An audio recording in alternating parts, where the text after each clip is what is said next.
Howdy, folks. Howdy. That's more like it. We are Deadwood Alive. We bring history to life 14 times a day, 6 days a week, all summer long. We finish off each of those days with a trial of Jack McCall right up here in that corner building where it says Trial of Jack McCall. Now, by applause, how many of you folks know who Jack McCall was? All right. For those of you that don't know, Jack McCall is the fellow that shot our friend Wild Bill Hickok down inside the saloon number 10. Now, he got to put Deadwood on the map for something other than those millions of dollars worth of gold that they found here. And he went on trial for that murder the very next day right here in town. And that's what we reenact. We get all the history in there, a whole lot of fun, and even a little bit of music.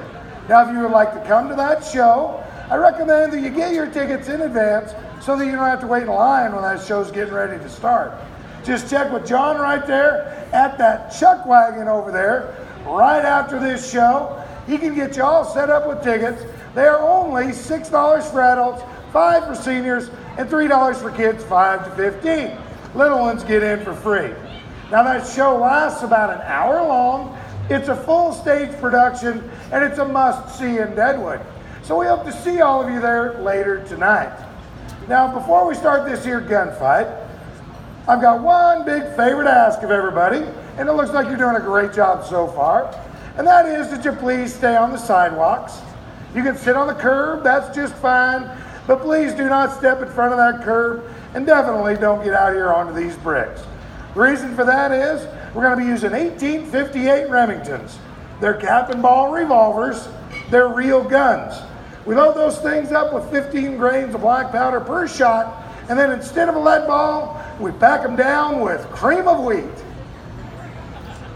Because we're serial killers. Yeah.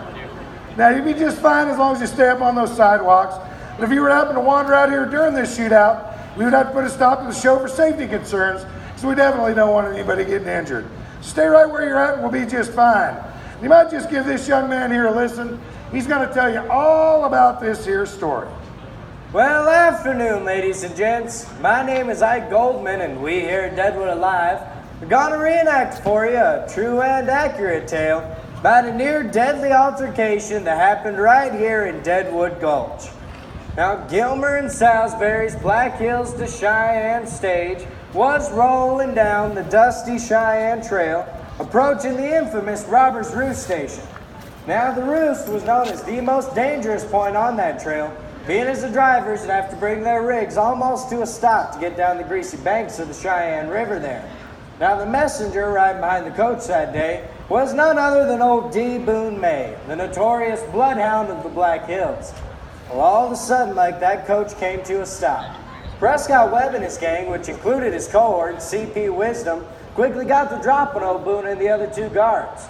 Now Boone hollered to commence firing, boys, but those other two guards with him turned plumb yeller. Well, Webb and his gang proceeded to collect up the valuables, which included May's favorite rifle and stick pin, and then they just rode off. And a few days later, those boys turned the corner on the main street Deadwood, and this, my friends, is what commenced to unfold. Well, dummy, what do you say we knock off some of this trail dust? Head on inside for a shot or two of that whiskey, huh? What do you say? Hey, what? What that look old Boone May's face when his boys turned yelling? Just a hoot and a holler. I thought that poor boy was gonna cry. Well, hey now, you what you say about that old Boone May? He's liable to track you down and pop off your empty head. Besides, you don't want to wind up that hornet any more than he is. You know what, Ike? What's that? Nothing burns me up more than a bunch of cowards. Yep. And them boys in the coach with us didn't even bother to draw their guns. I know, Boone. I was right there with you. Webb and his boys took a tidy sum for me, too. Yeah, I'll make sure and get that back for you, Ike. Promise you that. Wait. What? Wait. Jump. The wholesome man. That can't be what I think it is. What? Look here, Motivate. Prescott May. Hey, Robin boy. Yeah. Hold it right there, Webb. I'm taking you in. You ain't take nobody in, Marshal. Besides, you want to take me in? You got to shoot me in the back. Oh, I never shot a man in the back before. I have in the leg. Hold it right there. Get your, press your lamp down out there. Get your gun on him, Jane. I got the devil on my side, Jake. You actually hit him. Ah, that's some good shooting there. What'd you shoot him again for? Suffering. Yeah, he's suffering down there. You shoot horses when they're suffering, not people.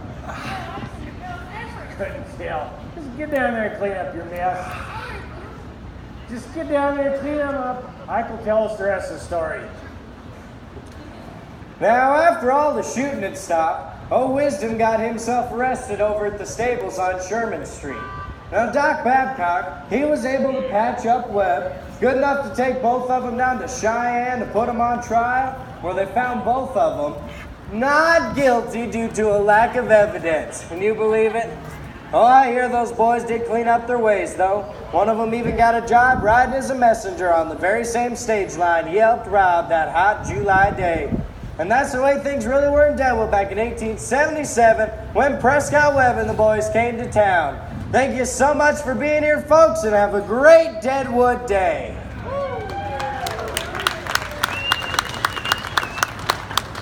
Make sure you check with old John Manning up at the information truck.